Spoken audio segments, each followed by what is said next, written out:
Market price is down by 21%. Company का PE is trading at 95 and Q3 के company के profits also declined by 15%. Too risky to invest यार. हम बात किसकी कर रहे हैं? अरे यार वही कंपनी जो फेविकॉल बेचती है, पिडिलाइट. वैसे तो कंपनी बोलती है मजबूत जोड़ टूटेगा नहीं, लेकिन यहाँ पर इन्वेस्टर्स का साथ छूटता जा रहा है. मार्केट प्राइस 21% से करेक्ट हुआ है, लेकिन लास्ट 10 इयर्स में 25% से कंपाउंड भी तो हुआ है स्टॉक. और पीई हाई है, लेकिन 70% का मार्केट लीडरशिप भी तो है. और साथ ही साथ Q3 के प्रॉफिट्स डिक्लाइन हुए हैं because of high raw material cost. So what? अभी भी तुझे ये जस्टिफाइड नहीं लग रहा टू इन्वेस्ट? नहीं. चल डिटेल में समझाता हूँ तुझे कि पिडिलाइट का बिजनेस मॉडल है क्या. एंड आई थिंक कि by the end of this conversation तू भी कन्विंस हो ही जाएगी that Pidilite industries is a good company to invest in.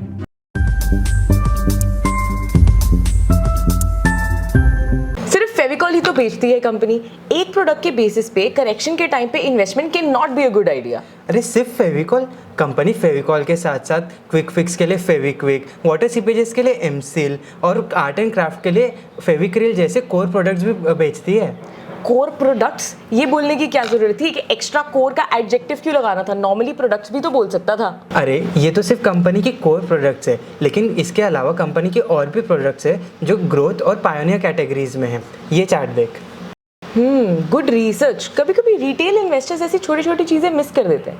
But एक रिटेल इन्वेस्टर के दिमाग में ये क्वेश्चन भी तो आ सकता है ना कि अगर कोर प्रोडक्ट्स अच्छा खासा परफॉर्म कर रहे थे तो पायनियर प्रोडक्ट्स में जाना ही क्यों था? आई मीन दो कश्तियों में सवार होकर डूबना है क्या? भाई तू डिसाइड कर ले कि तेरी प्रॉब्लम क्या है. पहले बोल रही थी कि सिर्फ फेविकॉल में डील करते, अब मल्टीपल प्रोडक्ट्स है तो उसमें भी प्रॉब्लम. अरे इसे डाइवर्सिफिकेशन कहते हैं. और कंपनी अपने इस कैटेगरी के हर एक ब्रांड से नेक्स्ट 3 इयर्स में 100 करोड़ का रेवेन्यू जनरेट करने वाली है. अगर हम रेवेन्यूज की बात कर ही रहे हैं तो रेवेन्यू के नंबर्स मैं भी दिखाना चाहती हूँ. ये जो स्क्रीन पे सब इन्वेस्टर्स को रेवेन्यू के नंबर दिख रहे हैं तो उनको दिख रहा होगा कि ग्रेजुअली रेवेन्यू इंक्रीज हो रहा है.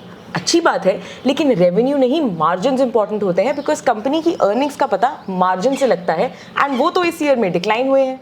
कंपनी के मार्जिन्स डिक्लाइन हो रहे हैं ये तो दिख रहा है, लेकिन तुमने क्या इसके रीजंस जानने की कोशिश की? और शायद ऐसा भी हो सकता है कि मार्जिन्स इससे ज़्यादा भी गिर सकते थे, लेकिन कंपनी ने अपने आप को सस्टेन कर लिया है यहाँ पे. मतलब? अरे मतलब ये कि कंपनी के मार्जिन्स डिक्लाइन हुए हैं बिकॉज ऑफ वैम. Don't tell me TV serials की तरह पिडिलाइट का भी वैम्प होता है.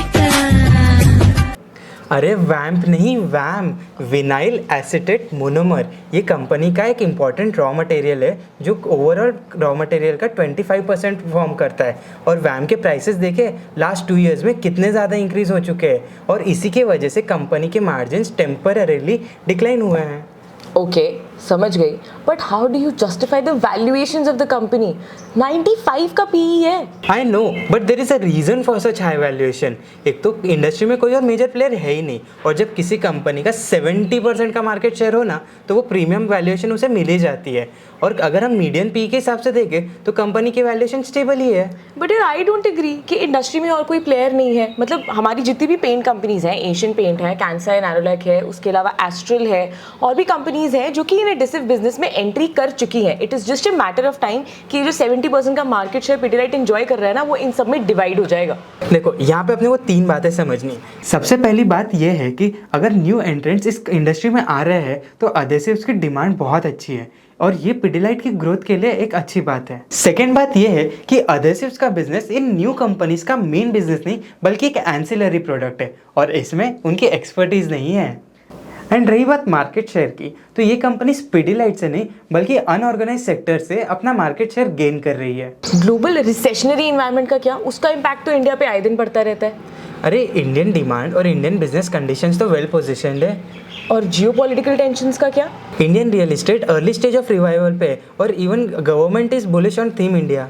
बट अगर कोविड फिर से आ गया तो स्कूल्स में आर्ट एंड क्राफ्ट की डिमांड कम हो जाएगी, एडिसिव्स की कॉर्पोरेट डिमांड भी कम हो सकती है, ओवरऑल डिमांड भी कम हो सकती है. पहले भी तो कितना इम्पैक्ट हुआ था. अरे बट सबको डबल डोज ऑफ वैक्सीनेशन तो लग ही चुके हैं, और जो कोविड के वजह से इम्पैक्ट पड़ा था उसकी रिकवरी भी हो गई है through PLI scheme, China +1 strategy and even आत्मनिर्भर भारत. अच्छा, लास्ट पॉइंट, ये जो रूरल डिमांड है अभी तक उसमें तो रिवाइवल नहीं आया, उसका क्या? उसके लिए कंपनी ने कितने सारे कैंपेन्स तो लॉन्च किए हैं, जैसे कि पिडिलाइट की दुनिया, रूरल वैन्स एक्सेट्रा। लेकिन उसमें कुछ ग्रोथ स्लो नहीं है, रिवाइवल कहाँ है? अरे रिवाइवल तो आ ही जाएगा। कंपनी के डिस्ट्रीब्यूशन चैनल्स पे थोड़ा सा ट्रस्ट करो। जहाँ 2020 में कंपनी की रीच 18,000 टाउन्स में थी, वो अभी जाके 30,000 टाउन्स पे बढ़ चुकी है। और जो पिडिलाइट के स्टोर्स है वो 6,000 से 8,000 पे बढ़ चुके हैं। चलो अब तो मान ही जाओ कि तुम पिडिलाइट के बिजनेस मॉडल से कन्विंस हो ही चुके हो। हाँ, कन्विंस तो मैं हो गई हूँ। कन्विंसिंग पावर एंड रिसर्च दोनों अच्छी है तुम्हारी, but I want to know कि अब कितना इन्वेस्ट करना है। इसके लिए तो investors have to subscribe to our model portfolios, जहां हम आफ्टर थरो रिसर्च बताते हैं कि आपने कौन से स्टॉक्स में इन्वेस्ट करना चाहिए और आपके एलोकेशंस कैसे होने चाहिए। वीडियो अच्छा लगा है तो लाइक करें एंड मैक्सिमम लोगों के साथ शेयर भी करें। मिलते हैं अगले वीडियो में। Thank you so much.